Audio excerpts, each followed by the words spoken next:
సాధారణంగా చూస్తే అతని ప్రతిభ కనిపించదు. పరిశీలించి చూస్తే అద్భుతం అనిపిస్తుంది.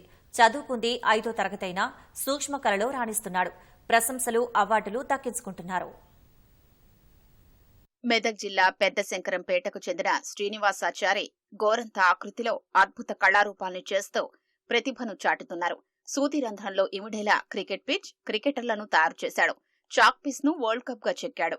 చింతగింజల్ని చీల్చి వాటిపై మహాత్మాగాంధీ, భగత్ సింగ్ వంటి పోరాట యోధుల చిత్రాలకు జీవం పోశారు. గోరుపై నిలబెట్టేలా సైకిల్, ఎడ్లబండి రూపొందించాడు.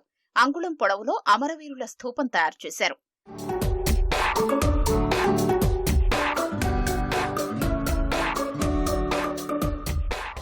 ఆర్థిక పరిస్థితుల వల్ల శ్రీనివాస్ పెద్దగా చదువుకోలేదు. చిన్నతనంలోనే స్వర్ణకార వృత్తిలో అడుగుపెట్టి తనలో దాగి ఉన్న కళాతృష్ణకు పదును పెట్టారు. 100కు పైగా సూక్ష్మ వస్తువులు తయారు చేసి ఔరా అనిపించారు.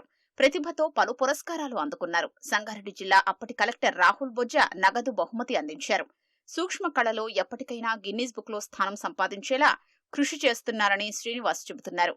నేను ఫస్ట్ కొబ్బరి నారుతో 1 సెంటీమీటర్ సైజులో సైకిల్ చేశాను. తర్వాత నేను సెంటీమీటర్ సైజులో తూర్పాయి చేసి సుది మోడల్ నుంచి బ్యాట్స్మెన్, బౌలర్, పిచ్చింగ్ తయారు చేశాను. తెలంగాణది అమరవీరుల స్థూపం తయారు చేసి కేసీఆర్కు గిఫ్ట్గా ఇచ్చిన. చింతగింజల మీద, గురిగింజ మీద జాతీయ జెండా, మహాత్మా గాంధీ మట్టితో తల వెంట్రుకలతో సైకిల్ రిక్షాను కూడా తయారు చేశాను.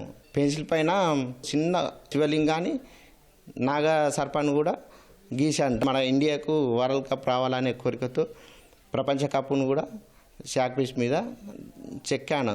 నా కోరిక ఏంటంటే గిన్నిస్ బుక్ రికార్డులకు ఎక్కాలని కోరుకుంటున్నాను. ప్రభుత్వం ప్రోత్సాహం అందిస్తే మరిన్ని కళాఖండాల్ని రూపొందిస్తానని శ్రీనివాస్ చెబుతున్నారు.